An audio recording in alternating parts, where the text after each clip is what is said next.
Good morning friends, నేను మీ సాయి మహేష్ మాట్లాడుతున్నాను. ముందుగా మా ఛానల్ సబ్స్క్రైబ్ చేసి లైక్ చేసి షేర్ చేయండి. అదేవిధంగా ఈరోజు వార్తల్లోని ముఖ్యాంశాలు తెలుసుకుందాం. ఆంధ్రజ్యోతి దినపత్రిక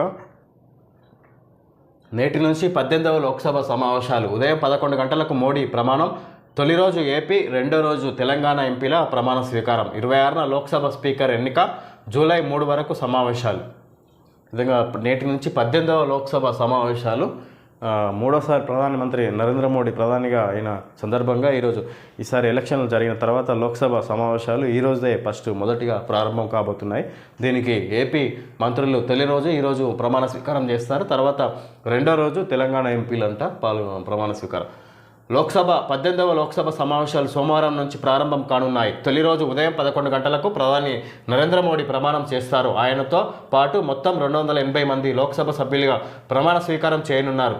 వీరితో పాటు ప్రోటెం స్పీకర్ భర్తృహరి మహతాబ్ ప్రమాణం చేయిస్తారు. స్పీకర్ ఎన్నిక జరిగే వరకు ప్రోటెం స్పీకర్కు సహాయంగా సురేష్ కోడికున్నిల్, టిఆర్ బాలు, రాధామోహన్ సింగ్, పగ్గన్ సింగ్ కులస్తే, సుదీప్ బందోపాధ్యాయ వ్యవహరిస్తారు. రెండో రోజు 264 మంది ఎంపీలు ప్రమాణ స్వీకారం చేస్తారు. మొత్తం 280, 264, 534 సీట్లు మొత్తం.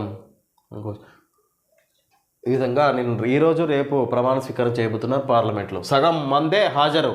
1563 మందికి మళ్ళీ నీట్ పరీక్ష పెడితే రాసింది 813 మందే. అక్రమాలపై సిబిఐ ఎఫ్ఐఆర్. మళ్ళీ నీట్ పరీక్ష జరిపితే 1563 మంది, అందులో 813 మంది హాజరయ్యారు. మిగతా మంది అక్రమాలపై సిబిఐ ఎఫ్ఐఆర్ ఎఫ్ఐఆర్ నమోదు చేసింది ఇక్కడ నిందితులపై. పట్నా గోద్రాలో ప్రత్యేక బృందాల దర్యాప్తు. నీట్ పేపర్ను 30 మందికి అమ్మారు. బీహార్లో అరెస్ట్ అయిన 3 నిందితుల వెల్లడి. కేంద్రానికి బీహార్ ఈఓయు 6 పేజీల నివేదిక. మరో 17 మంది డిబార్, 5 అరెస్టు. మహారాష్ట్రలోనూ లీక్ అయిన నీట్ ప్రశ్నపత్రం. ఇక్కడ వివిధ పాట్నా గోద్రాలో ప్రత్యేక బృందాల దర్యాప్తు, సిబిఐ దర్యాప్తులోకి దిగింది.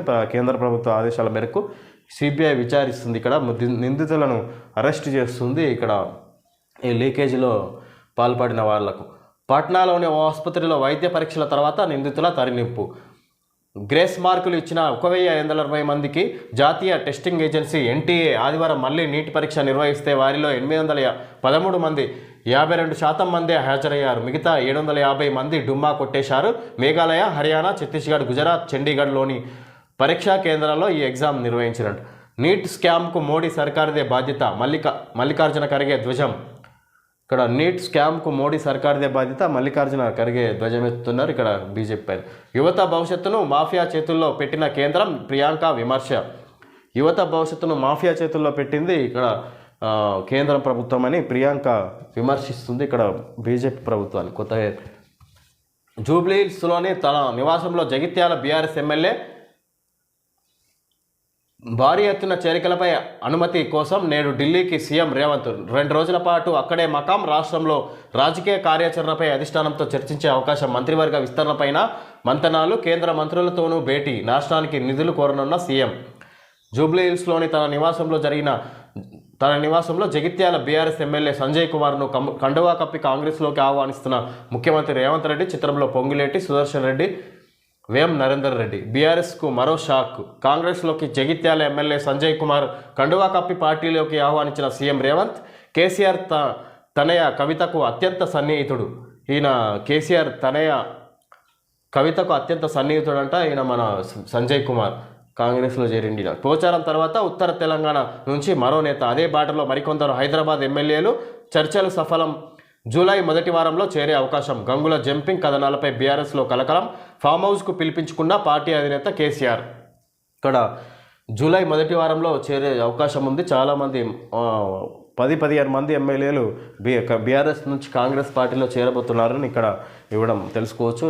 ఇక్కడ మ్యాటర్ని బట్టి కాంగ్రెస్లోకి జగిత్యాల ఎమ్మెల్యే సంజయ్ కుమార్ నిన్న ఆదివారం సాయంత్రం ఇక్కడ సీఎం రేవంత్ రెడ్డి నివాసంలో సంజయ్ కుమార్ కాంగ్రెస్ కండువా కప్పుకొని ఇక్కడ కాంగ్రెస్ పార్టీలో చేరడం జరిగింది బీఆర్ఎస్ నుంచి. ఇక్కడ నేడు ఢిల్లీకి వెళ్ళబోతున్నారని ఇక్కడ తెలుసుకోవచ్చు సీఎం రేవంత్ రెడ్డి. అక్కడ మంత్రివర్గ విస్తరణ విషయాన్ని కూడా చర్చించబోతున్నారని అధ్యక్షులు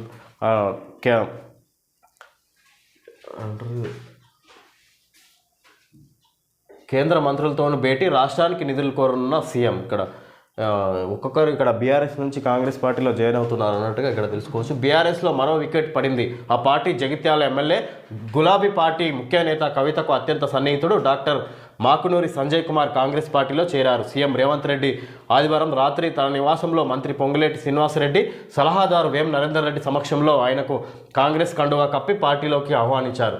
ఈ విధంగా కవితకు అత్యంత సన్నిహితుడంట ఇక్కడ ఈయన మాకునూరి సంజయ్ కుమార్ జగిత్యాల ఎమ్మెల్యే.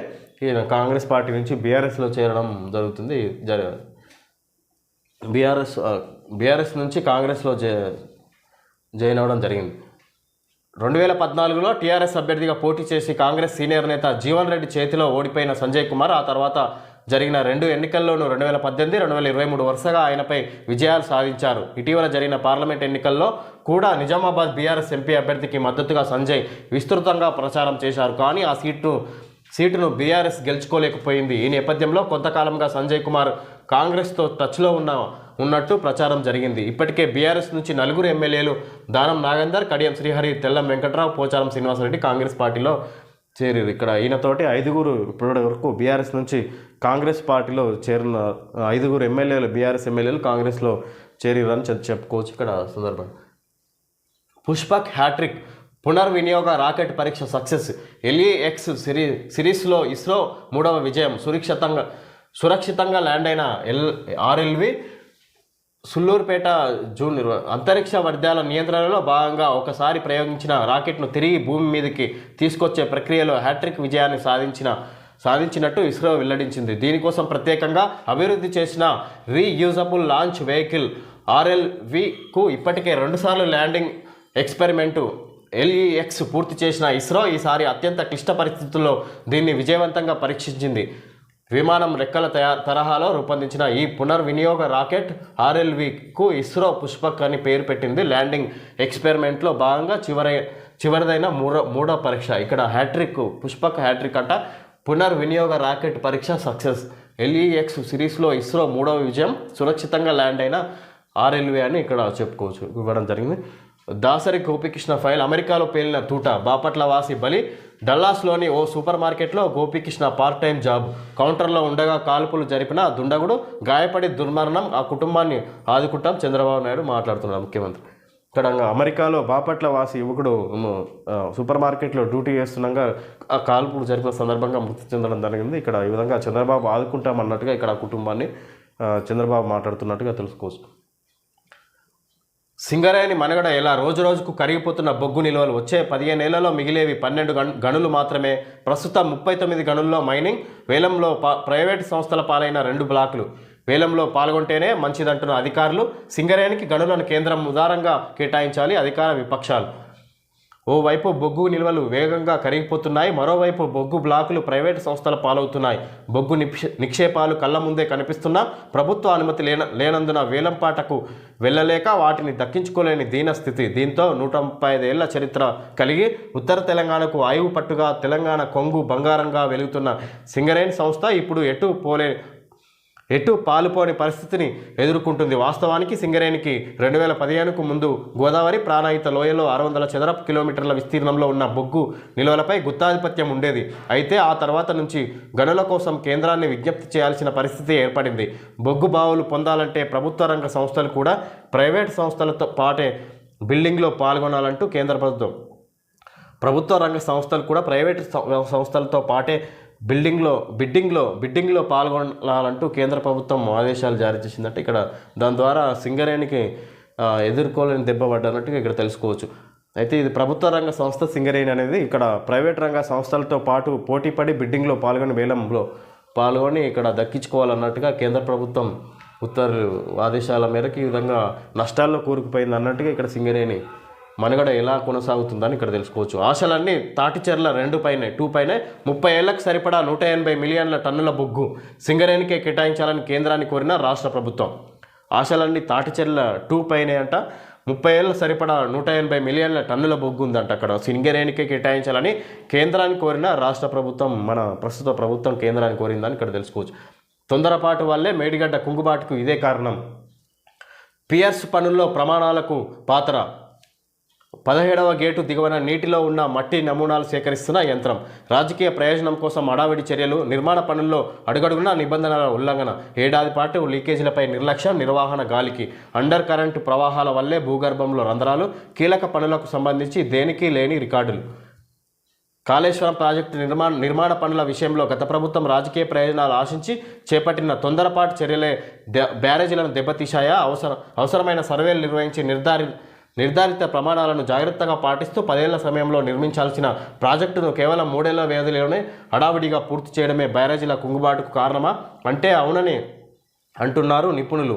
ప్రాజెక్టు రూపకల్పన సమయంలో జియో ఫిజికల్ సర్వేలను విస్మరించారని, జిఎస్ఐ సర్వే చేయించలేదని అంటున్నారు. కాళేశ్వరం ప్రాంతం త్రివేణి సంగమంగా ప్రాచుర్యం పొందదని, అక్కడ అంతర్వాహిని ప్రవహిస్తుందని చాలామంది విశ్వసిస్తున్నారని, కానీ అక్కడ ఆ అంతర్వాహిని ఉందా లేదా అన్న విషయాన్ని తేల్చలేదని, ఇక్కడ తొందరపాటు వల్లే మేడిగడ్డ కుంగుబాటుకి ఇదే కారణమని, పియర్స్ పనుల్లో ప్రమాణాలకు పాతర. రాజకీయ ప్రయోజనం కోసం హడావిడి చర్యలు, నిర్మాణ పనుల్లో అడుగడుగున నిబంధనల ఉల్లంఘన. ఏడాది పాటు లీకేజీలపై నిర్లక్ష్యం, నిర్వహణ గాలికి. అండర్ కరెంట్ ప్రవాహాల వల్లే భూగర్భంలో రంధ్రాలు. కీలక పనులకు సంబంధించి దేనికి లేని రికార్డులు. చివరి దశకు మేడిగడ్డ బ్యారేజీ మరమ్మతులు, అన్నారం వద్ద కొనసాగుతున్న పరీక్షలు. ఈ విధంగా అప్పుడు బీఆర్ఎస్ ప్రభుత్వం చేసిన పొరపాటుగా ఇక్కడ చూపించడం జరిగింది. అండర్ కరెంటు వల్లే ప్రవాహాల వల్లే భూగర్భంలో రంధ్రాలు ఏర్పడ్డాయి. అక్కడక్కడ కీలక పనులకు సంబంధించి దేనికి లేని రికార్డులు. కీలక పనులు ఏవైతే చేపట్టిందో దానికి సంబంధించిన రికార్డులు లేవంట. విచారణ జరుపుతుంటే ఇవన్నీ తెలుస్తున్నాయి. రాజకీయ ప్రయోజనం కోసం హడావుడిగా చర్యలు అంటే వీళ్ళ ప్రభుత్వంలోనే చేయాలి, ఇక్కడ మేమే నిర్మించినాం అన్నట్టుగా క్వాలిటీ లేకుండా ధన నిర్మించినట్టుగా ఇక్కడ వాళ్ళకి నచ్చినట్టు చేయడం జరిగింది. అది ఇక్కడ తెలుసుకోవచ్చు. అప్పటి రాష్ట్రపతి నుంచి పద్మశ్రీ తీసుకుంటూ కంచుమేళం కళాకారుడు పద్మశ్రీ సకిని రామచంద్రయ్య కన్నుమూత. ఊపిరితిత్తుల వ్యాధితో తుదిశ్వాస. చికిత్సకు 14 లక్షల అప్పు. ఆర్థిక ఇబ్బందులతో చనిపోవడం బాధాకరం. జయధీర్ తిరుమలరావు. ఇక్కడ అప్పటి రాష్ట్రపతి నుంచి పద్మశ్రీ తీసుకుంటున్నాడు. అయితే సకిని రామచంద్రయ్య కన్నుమూత ఏంటంటే అంతే పద్మశ్రీ తీసుకున్న ఆయన ఇక్కడ చనిపోవడం జరిగిందంటే తెలుసుకోవచ్చు. ఊపిరితిత్తుల వ్యాధితో తుదిశ్వాస. చికిత్సకు 14 లక్షల అప్పు చేసిండిన ఆర్థిక ఇబ్బందులతో చనిపోవడం బాధాకరమని జయధీర్ తిరుమలరావు ఇక్కడ విచారణ వ్యక్తం చేస్తున్నారు. రామచంద్రయ్య కోటి రూపాయల సాయం ప్రకటించి ఇప్పటికీ ఇవ్వని గత ప్రభుత్వం అంట. ఈయన పద్మశ్రీ తీసుకున్న రామచంద్రయ్యకు గత ప్రభుత్వం ₹1,00,00,000 ప్రకటించిందంట. అది ఇప్పటివరకు ఇవ్వలేదు. ఇవ్వని గత ప్రభుత్వం అని ఇక్కడ ఇవ్వడం జరిగింది. దాంతో ఆర్థిక ఇబ్బందుల్లో ఆయన ఆసుపత్రిలో చికిత్స తీసుకోవడానికి కూడా 14 లక్షలు అప్పు చేసి ఇక్కడ చనిపోవడం జరిగిందని ఇక్కడ ఇవ్వడం జరిగింది. మృతుడు తిరిగి వస్తే రైలు ఢీకొని వ్యక్తి మృతి. గుర్తుపట్టలేని విధంగా దెబ్బతిన్న శరీరం. గ్రామంలో అంత్యక్రియలకు ఏర్పాట్లు. ఇంతలో ఇంటికొచ్చిన అసలు వ్యక్తి. వికారాబాద్ జిల్లా నవాంగ్దీలో ఘటన. పట్టాలపై లభ్యమైన మృతదేహం ఎవరిదో.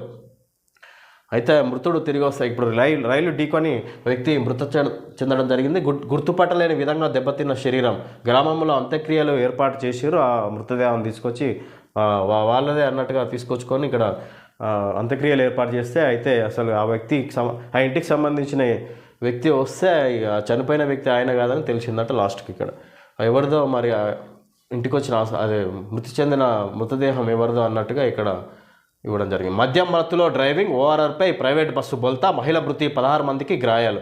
మద్యం మత్తులో డ్రైవింగ్ కారణంగా ఓఆర్ఆర్పై ప్రైవేట్ బస్సు బోల్తా. 16 మంది మహిళ మృతి, 16 మందికి గాయాలన్నట్టు. 16 మందికి గాయాలు, ఒక మహిళ మృతి. హైదరాబాద్ విజయవాడ హైవేపై 17 బ్లాక్ స్పాట్లకు మోక్షం. ప్రమాదాల నివారణకు 10 చోట్ల అండర్ పాస్లు, మిగతా చోట్ల సర్వీస్ రోడ్ల నిర్మాణం వంటి చర్యలు.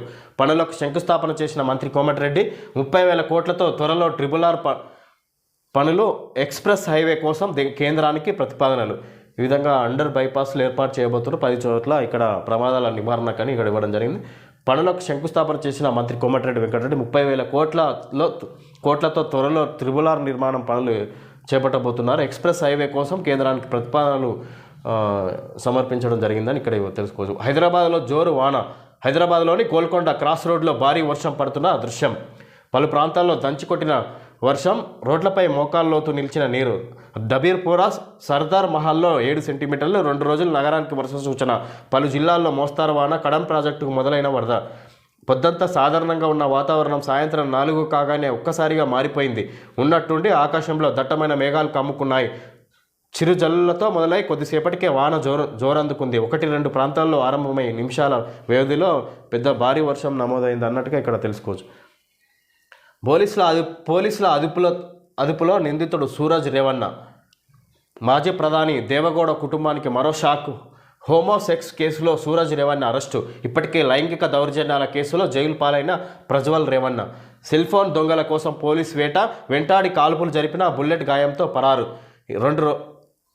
2 రోజుల్లోపే 2 దొంగల్ని అరెస్ట్ చేసిన పోలీసులు. సికింద్రాబాద్లో ఘటన.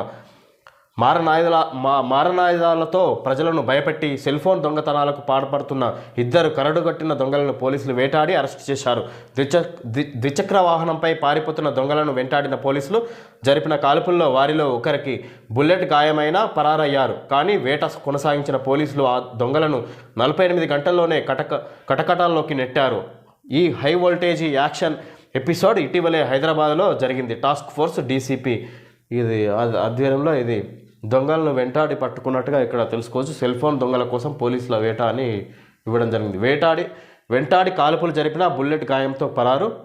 2 రోజుల్లోపే 2 దొంగలను అరెస్ట్ చేసిన పోలీసులు. సికింద్రాబాద్లో ఘటన. సికింద్రాబాద్ పరిసర ప్రాంతంలో ఈ విధంగా సెల్ ఫోన్ దొంగలను పట్టుకోవడం జరిగిందని ఇక్కడ ఇవ్వడం జరిగింది. ఓకే ఫ్రెండ్స్, ఈరోజు వార్తల్లోని ముఖ్యాంశాలు తెలుసుకోవడం జరిగింది. Thank you friends.